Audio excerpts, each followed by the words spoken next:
الحمد لله نحمده ونستعينه ونستغفره ونؤمن به ونتوكل عليه ونعوذ بالله من شرور أنفسنا ومن سيئات أعمالنا من يهده الله فلا مضل له ومن يضلله فلا هادي له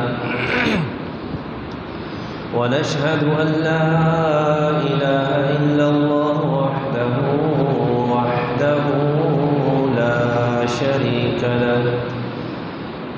لا شريك له ولا نذير له ولا وزير له ولا معين له ولا مشير له ولا مثال له ولا مثل له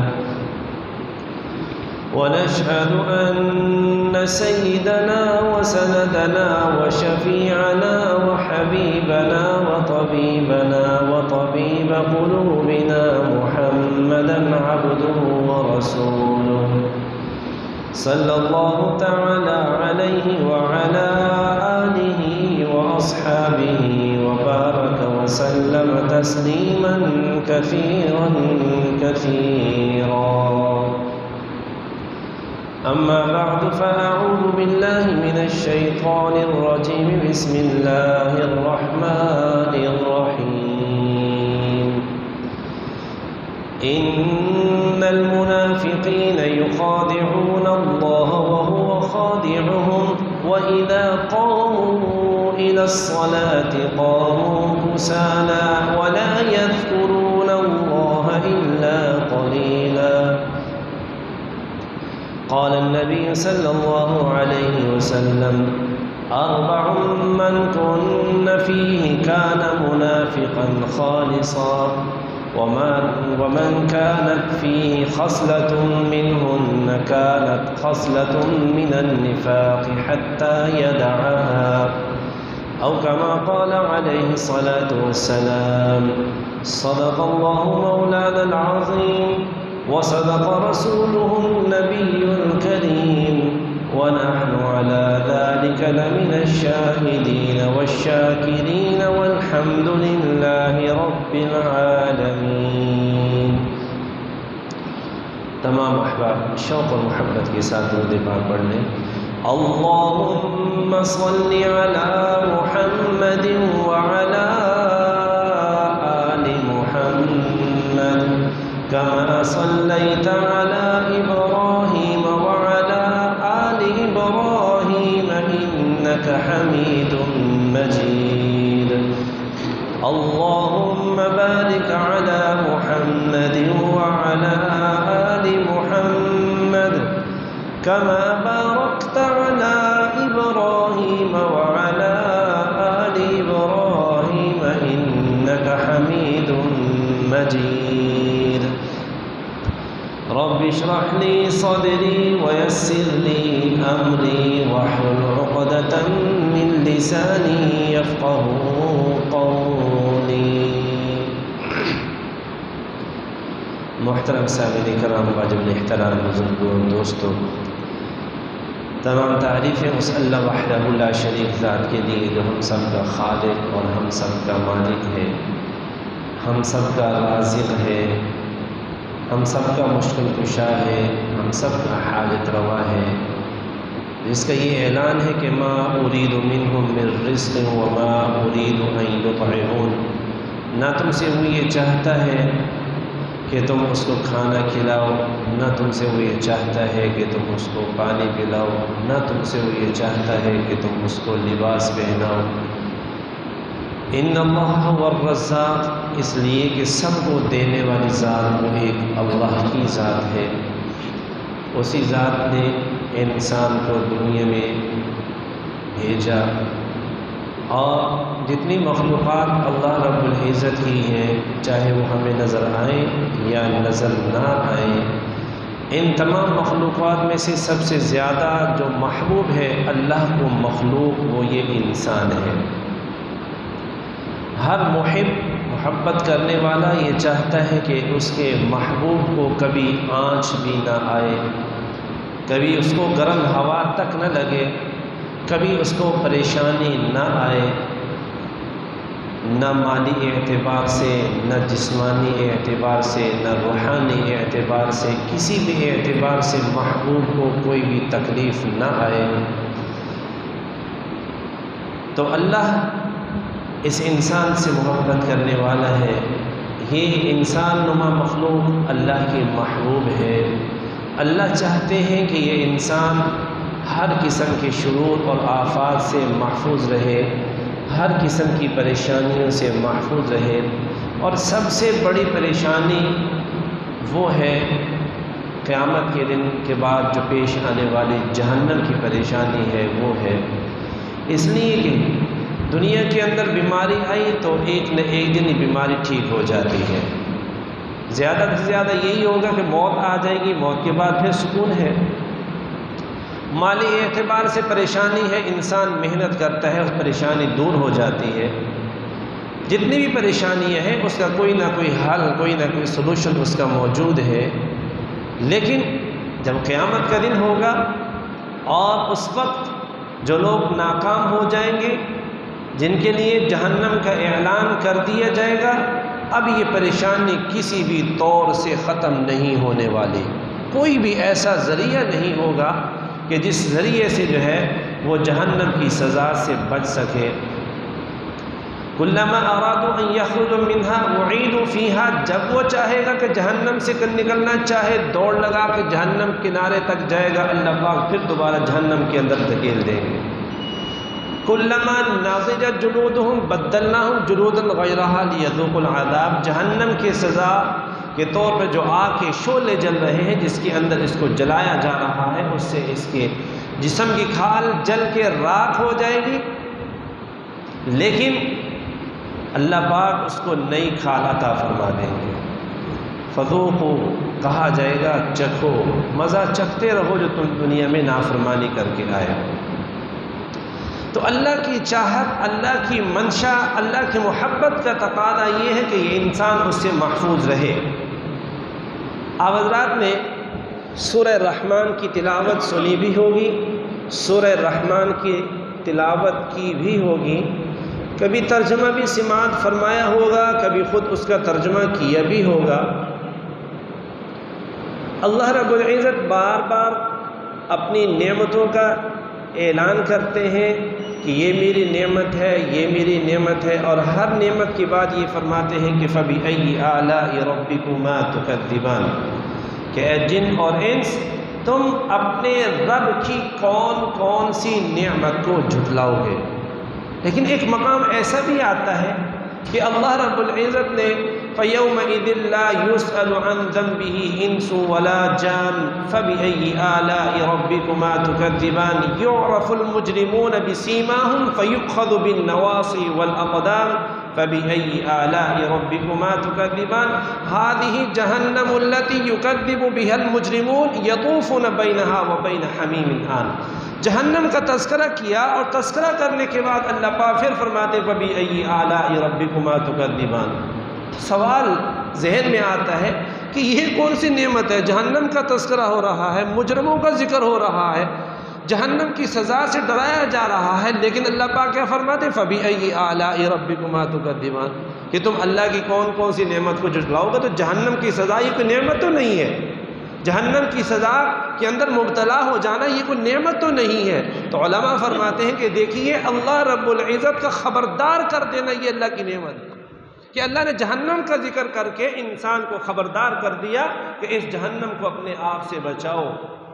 کل قیامت کے دن جو آنے والی پریشانیاں ہیں، ان پریشانیوں سے اپنے آپ کو بچاؤ۔ تو یہ اعلان کر دینا، یہ خبردار کر دینا، یہ اللہ کی بہت بڑی نعمت ہے۔ اور یہ نعمت ہے تو اللہ رب العزت نے کم و بیش 1,24,000 انبیاء علیہ السلام کو دنیا میں مبعوث فرمایا، ہر نبی کو مبشرا و نذیرا، خوشخبری سنانے والا اور ڈرانے والا بنا کر بھیجا ہے۔ تو عرض کرنے کا مقصد یہ تھا کہ اللہ کی چاہت، اللہ کی منشا یہ ہے کہ میرا محبوب انسان جو ہے یہ جہنم کی سزا سے بچ جائے، جہنم کے انگاروں سے بچ جائے، جہنم کے شعلے مارنے والی آگ سے بچ جائے، جہنم کا جو بستر ہے جو آگ کا بنا ہوا ہے اس سے بچ جائے، اور جو اوڑھنا آگ کا بنا ہوا ہے اس سے اپنے آپ کو بچا لے۔ اب بچے گا کب؟ جب اس کے پاس ایمان جیسی عظیم الشان دولت ہوگی۔ ایمان ہے تو یہ کامیاب ہو جائے گا، ایمان نہیں ہے تو یہ نقصان میں چلا جائے گا۔ تو گزشتہ 2 جمعے میں آپ کے سامنے یہ بات عرض کی تھی کہ اللہ رب العزت نے کچھ ایسے لوگوں کا ذکر قرآن میں کیا ہے کہ جو زبان سے تو ایمان کا اقرار کرتے ہیں لیکن باطنی طور پر وہ مسلمان نہیں ہے، بے ایمان ہی ہے، اور ایسے لوگوں کو منافق کہا جاتا ہے۔ تو اللہ رب العزت نے قرآن کے اندر منافقوں کا ذکر کر کے منافقوں کی نشانیاں بتلا کے ایمان والے کو خبردار کیا ہے کہ ان صفات سے، ان خصلتوں سے اپنے آپ کو بچانا ہے۔ ہر ایک صفت کو اللہ رب العزت نے ذکر فرمایا کہ دیکھو یہ منافق کی نشانی ہے، یہ منافق کا کام ہے، یہ منافق کا کام ہے، یہ کام منافق کا ہے، اپنے آپ کو اس سے بچا لو۔ تو گزشتہ جمعے میں چند ایک باتیں عرض کی تھیں، سورہ توبہ کی ایک آیت تلاوت کی تھی، اس میں جو ہے اللہ رب العزت نے منافقوں کی چند نشانیاں بتائی تھیں، اور آج کی جو آیت تلاوت کی ہے اس میں بھی اللہ رب العزت نے منافقوں کی نشانیاں بتلائی ہیں، اور ایک حدیث مبارکہ جس میں آپ علیہ السلام نے منافقوں کی خصلتیں بیان فرمائی ہیں۔ اللہ سے دعا فرمائے اللہ مجھے صحیح مفہوم بیان کرنے کی اور آپ کو اور مجھے ان خصلتوں سے بچنے کی توفیق نصیب فرمائے، کیونکہ اگر ہم ان خصلتوں کا شکار ہو گئے تو جیسے منافق ناکام ہے اسی طرح ہم بھی ناکام ہو جائیں گے، اور ہم نے ناکامی سے اپنے آپ کو بچانا ہے۔ تو فرمایا ان المنافقین یخادعون اللہ وهو خادعهم۔ ایک نشانی جو آج کی آیت تلاوت کی ہے اس میں یہ ہے کہ منافق لوگ یہ اللہ کو دھوکہ دینا چاہتے ہیں۔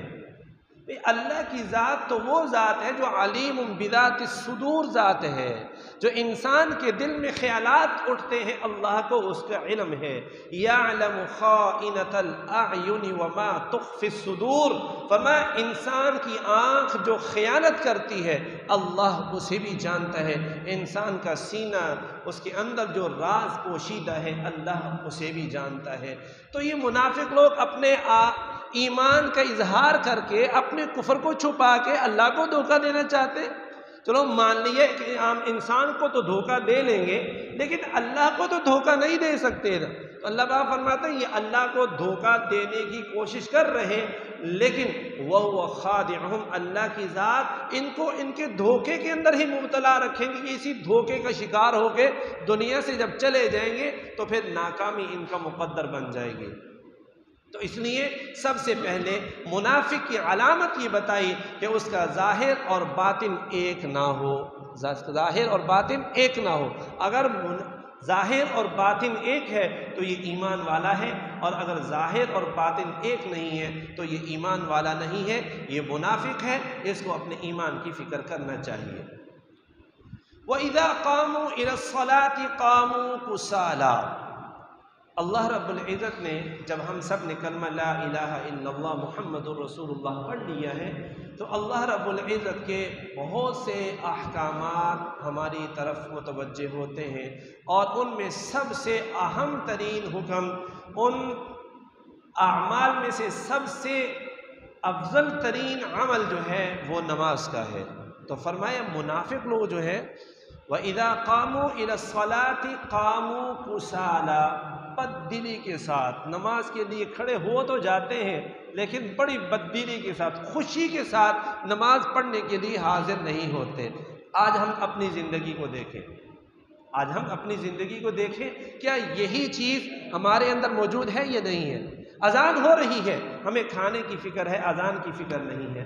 اذان ہو رہی ہے، ہم دوست احباب کی مجلس میں بیٹھے ہیں، اس کی فکر ہے لیکن نماز کی فکر نہیں ہے۔ اذان کی صدا بلند ہوئی، مؤذن نے کہہ دیا اللہ اکبر اللہ اکبر، اللہ سب سے بڑا ہے، اس بڑے کی طرف سے اعلان ہو رہا ہے کہ آ جاؤ آ جاؤ، لیکن ہم اپنے کاروبار کو نہیں چھوڑتے، پڑھ لیں گے، ابھی تو بہت ٹائم ہے، ابھی بہت ٹائم ہے، ابھی تو نماز کا وقت شروع ہوا ہے، چلو کوئی بات نہیں، جماعت کی نماز نہ پڑھ سکے اپنی پڑھ لیں گے۔ جماعت کے ساتھ نہ پڑھ سکے تو اپنی پڑھ لیں گے۔ تو اللہ پاک فرماتے ہیں کہ یہ منافقوں کی خصلت ہے۔ کس کی خصلت ہے؟ منافقوں کی۔ وَإِذَا قَامُوا، میں نہیں کہہ رہا، قرآن الماری بھری پڑی ہے، آپ خود اٹھا کے پڑھ لیں۔ وَإِذَا قَامُوا إِلَى الصَّلَاةِ قَامُوا كُسَالَىٰ، جب نماز کے لیے کھڑے ہوتے ہیں بڑی سستی کا اظہار کرتے ہیں، سستی کا مظاہرہ کرتے ہیں، بددلی کے ساتھ نماز کے لیے کھڑے ہوتے ہیں۔ عائشہ رضی اللہ تعالی عنہا فرماتی ہیں کہ ہم رسول اللہ صلی اللہ علیہ وسلم کے ساتھ بیٹھے ہوتے، آپ علیہ السلام ہمارے ساتھ گپ شپ لگا رہے ہوتے، خوش دلی کی باتیں کر رہے ہوتے، اتنے میں مؤذن کی آواز آتی، اللہ اکبر اللہ اکبر۔ عائشہ رضی اللہ تعالی عنہا فرماتی ہیں آپ علیہ السلام کا رنگ متغیر ہو جاتا، چہرے کی رنگت جو ہے وہ تبدیل ہو جاتی، اور فرماتے ہمارے ساتھ ان کا بہیو ایسا ہوتا جیسے ہمیں جانتے ہی نہیں ہے۔ کیوں؟ کہ اب احکم الحاکمین کا اعلان آ گیا، احکم الحاکمین کا بلاوا آ گیا، اب بیوی کو چھوڑا، گھر بار کو چھوڑا، ہر چیز کو چھوڑ کے اللہ رب العزت کے سامنے حاضر ہو گئے۔ یہ ہے ایمان والوں کی خصلت۔ منافقوں کی خصلت کیا ہے؟ نماز کے اندر سستی کرنا۔ والذین هم علی صلاتہم یحافظون، اللہ رب العزت نے ایمان والوں کی خصلت یہ بیان فرمائی ہے کہ جو اپنے نمازوں کی حفاظت کرتے ہیں۔ اور نمازوں کی حفاظت کیا ہے؟ کہ جب بھی نماز کا وقت آئے اور بہترین طریقہ نماز ادا کرنے کا وہی طریقہ ہے جو رسول اللہ صلی اللہ علیہ وسلم نے ہر نماز جماعت کے ساتھ ادا کر کے دکھائی کہ ہر نماز جماعت کے ساتھ ادا ہونی چاہیے۔ اگر ہم اپنے تجارت کو پیچھے رکھیں، دوست احباب کو پیچھے رکھیں، کاروبار کو پیچھے رکھیں، اپنے زراعت کو پیچھے رکھیں، جیسے ہی اذان کی آواز آئی ہم نے سب کچھ چھوڑ چھاڑ کے نماز کی طرف متوجہ ہو گئے تو سمجھ جاؤ کہ ہم ایمان والے ہیں۔ اور اگر ہم نے سستی کا مظاہرہ کیا، وَإِذَا قَامُوا إِلَى الصَّلَاةِ قَامُوا كُسَالَىٰ، بددلی کا مظاہرہ کیا، پھر پڑھ لیں گے ابھی تو بہت وقت ہے، اگر ایسا کر لیا تو اس خصلت کو اللہ رب العزت نے منافقوں کی خصلت قرار دیا ہے۔ یراؤون الناس، یراؤون الناس، ایک اور خصلت منافقوں کی اللہ رب العزت نے اس آیت کے اندر یہ بیان فرمائی ہے کہ اگر وہ نماز پڑھتے بھی ہیں تو مقصد اللہ کو راضی کرنا نہیں ہے، مقصد لوگوں کو دکھانا ہے۔ کہ لوگ بڑی تعریف کریں، بڑا پابند ہے جماعت کا، جی بڑا نمازی پرہیزی بندہ ہے، پرہیزگار بندہ ہے، دیکھو نا ہر چیز چھوڑ کے نماز کی طرف جا رہا ہے۔ دل میں یہ خیال اٹھ رہا ہے کہ لوگ میری تعریف کریں گے، لوگ کیا ہے؟ میری تعریف کریں گے۔ تو یہ ہے لوگوں کو دکھاوا، لوگوں کے لیے دکھلا کی عبادت کرنا۔ یہ چاہے نماز کی عبادت ہے، چاہے مالی عبادت ہے، کوئی بھی عمل اگر ہم نے اس کو اخلاص کے ساتھ اللہ کی رضا کے لیے نہ کیا تو یہ منافقوں کی علامت ہے۔ یہ کیا ہے؟ منافقوں کی علامت ہے۔ اور منافق کی علامت اور ایمان والے کی علامت فرمایا ابتغاء رضوان اللہ، ایمان والوں کا ہر عمل وہ اللہ رب العزت کی خوشنودی کو حاصل کرنے کے لیے ہوتا ہے، ایمان والا۔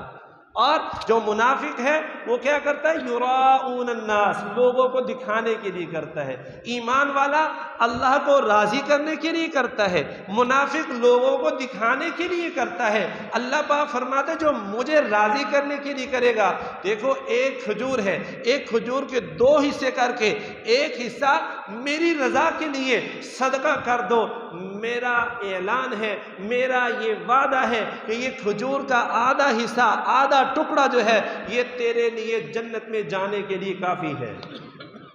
کیوں؟ اس لیے کہ مقصود اللہ کی رضا ہے۔ اور دوسری طرف فرمایا اگر احد پہاڑ جتنا سونا بھی لوگوں کو دکھانے کے لیے کر دیا، لوگوں کو واہ واہ فلانا تو بڑا مخیر حضرات میں سے ہے، بڑا تو بڑا جو ہے فلان بڑا سخی بندہ ہے، بڑا اللہ کے نام پہ دینے والا ہے، بڑا حاجی بندہ ہے، بڑے اس نے عمرے کر لیے، بڑے حج کر لیے اس نے، تو فرمایا اس پہ کچھ نہیں ملے گا۔ اگر احد پہاڑ جتنا سونا بھی لوگوں کو دکھانے کے لیے دے گا تو کل اس کا یہ دینا اس کے لیے پکڑ کا باعث بن جائے گا کہ بتا جو تجھے مال دیا تھا اس کو کہاں خرچ کیا۔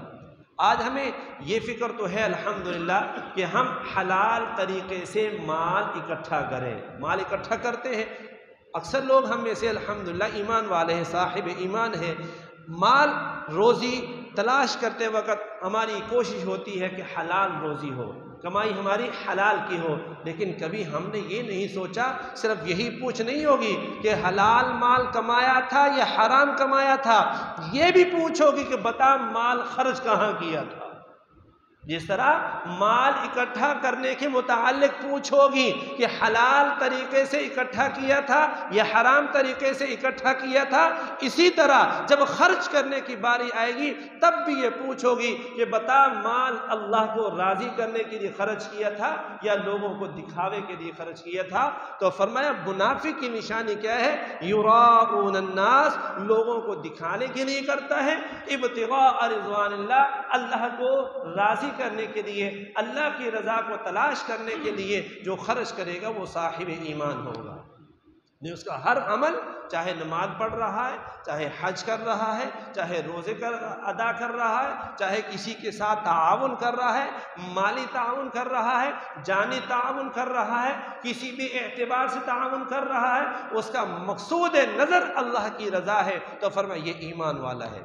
اور وَلَا يَذْكُرُونَ اللَّهَ إِلَّا قَلِيلًا، وَلَا يَذْكُرُونَ اللَّهَ إِلَّا قَلِيلًا، جو منافق آدمی ہوگا، سورہ نساء کی یہ آیت ہے، 5واں پارہ جہاں ختم ہو رہا ہے، اس کا جو آخر رکوع ہے اس کی پہلی اور دوسری آیت ہے، اس آیت کے اندر اللہ پاک فرماتے ہیں وَلَا يَذْكُرُونَ اللَّهَ إِلَّا قَلِيلًا، کہ منافق لوگ اللہ کا ذکر بہت تھوڑا کرتے ہیں، اللہ کو یاد تو کریں گے لیکن بہت تھوڑا، جبکہ اس کے مقابلے میں یا ایھا الذین آمنوا اذکروا اللہ ذکرا کثیرا، اے ایمان والو اللہ کا ذکر کثرت سے کرو، اللہ کو جتنا یاد کر لو گے کم ہے۔ یہاں تک کہ حدیث مبارکہ میں آتا ہے، آپ علیہ الصلوۃ والسلام فرماتے ہیں کہ اللہ کو اتنا یاد کرو، اتنا اللہ اللہ کرو، اتنا اللہ اللہ کرو کہ لوگ تمہیں مجنون اور دیوانہ لگ تو پاگل ہو گئے، یہ تو یار اٹھتے بیٹھتے ہر وقت اللہ اللہ کیے جا رہا، لیٹا ہے تب بھی اللہ اللہ کیے جا رہا، بیٹھا ہے تب بھی اللہ اللہ کیے جا رہا ہے، کام کر رہا ہے تب بھی اللہ اللہ کیے جا رہا ہے، یہ تو پاگل لگتا ہے، مجنون لگتا ہے۔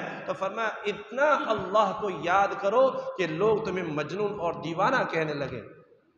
آج ہمارے پاس وقت پاس کرنے کے لیے موبائل بھی ہیں، آج ہمارے پاس وقت کو گزارنے کے لیے بہت سے اسباب بھی ہیں، لیکن کبھی ہم نے سہارا لیا کہ ہم اللہ کو یاد کرنے کے لیے یا ایھا الذین آمنوا اذکروا اللہ جو آیت ہے اس کے مصداق بننے کے لیے ہم اللہ کا ذکر کثرت سے کرنے والے بن جائیں۔ اور جتنا ہم اللہ کو یاد، یہ دنیا ہے، آپ دنیاوی اعتبار سے دوست احباب جب کسی مجلس میں بیٹھ کے کسی دوست کو یاد کرتے ہیں، جب اس کو پتہ چلتا ہے کہ یار فلانی مجلس میں اس نے میرا ذکر کیا تو کتنا خوش ہوتا ہے کہ دیکھو یار میں وہاں نہیں تھا پھر بھی اس نے مجھے یاد کیا۔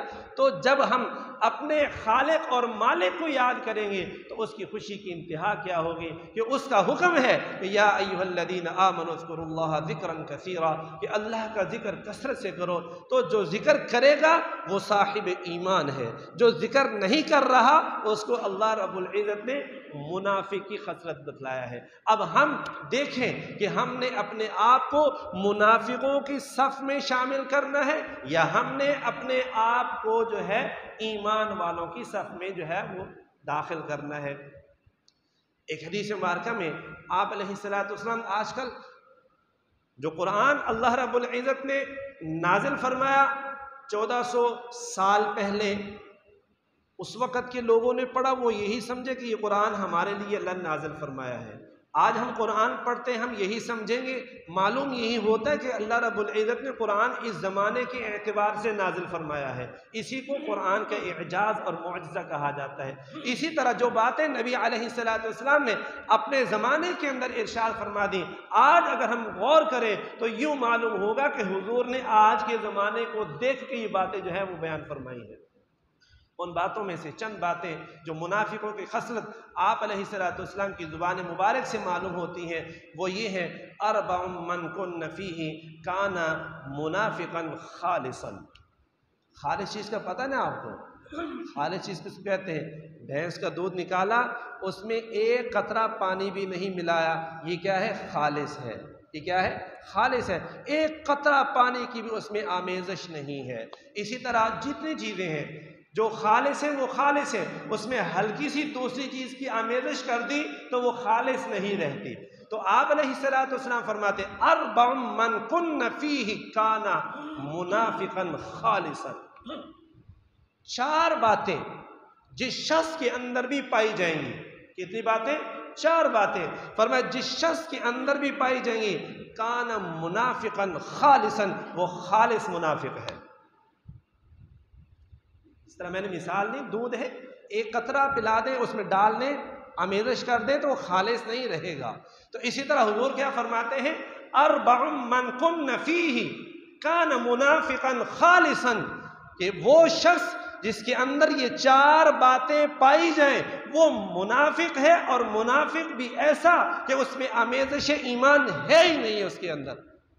فرمایا من کانت فیہ خصلۃ منہن کانت خصلۃ من النفاق حتی یدعها، فرمایا اگر ایک بھی خصلت اس میں پائی گئی تو فرمایا اس میں منافقی خصلت پائی جائے گی، حتی یدعها، یہاں تک کہ جب تک اس کو چھوڑ نہ دے، جب تک چھوڑے گا نہیں، ان خصلتوں کو اپنائے رکھے گا، یہ کامل ایمان والا نہیں، یہ خالص منافق ہے۔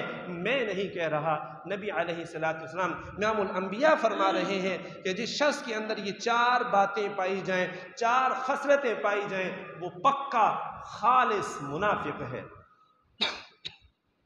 آج انشاءاللہ صرف 4 باتیں عرض کر دیتا ہوں، تفصیل انشاءاللہ آئندہ جمعے میں۔ اور یہ باتیں عرض کرنے کا مقصد پہلے عرض کر دیں یہ ہے کہ ہم ان چیزوں سے بچیں، ہم ان چیزوں سے اپنے آپ کو بچائے رکھیں، اپنے ایمان کو خالص بنائے رکھیں تاکہ ہم اللہ کے محبوب بن جائیں۔ اس لیے کہ جس طرح ہم میں سے کوئی پانی ملا دودھ پسند نہیں کرتا نا، تو اسی طرح اللہ پاک بھی ایسے ایمان کو پسند نہیں کرتا جس میں منافقت کی، جس میں شرک کی، بدعات کی آمیزش ہو۔ اللہ کو بھی خالص ایمان پسند ہے، اور اللہ کو بھی خالص جو اخلاص کے ساتھ عمل کرنے والا ہے، اللہ کو وہی بندہ پسند ہے۔ فرمایا وَإِذَا اؤْتُمِنَ خَانَ، ایک خصلت یہ ہے کہ جب اس کے پاس کوئی چیز امانت رکھوائی جائے تو اس میں وہ خیانت کر جاتا ہے۔ وَإِذَا وَعَدَ أَخْلَفَ، جب وہ وعدہ کرتا ہے وعدہ خلافی کرتا ہے۔ وَإِذَا اؤْتُمِنَ، وَإِذَا حَدَّثَ كَذَبَ، اور جب بھی بولے گا جھوٹ بولے گا۔ وَإِذَا خَاصَمَ فَجَرَ، اور جب لڑائی جھگڑا کرے گا تو گالی گلوچ پہ اتر آئے گا۔ اس کی تفصیل انشاءاللہ آئندہ جمعے میں آپ کے حضرات کے سامنے بشرط زندگی عرض کر دوں گا۔ اللہ پاک ہم سب کو جو کچھ کہا سنا گیا اس پہ عمل کی توفیق عطا فرمائے۔ وآخر دعوانا ان الحمد للہ رب العالمین۔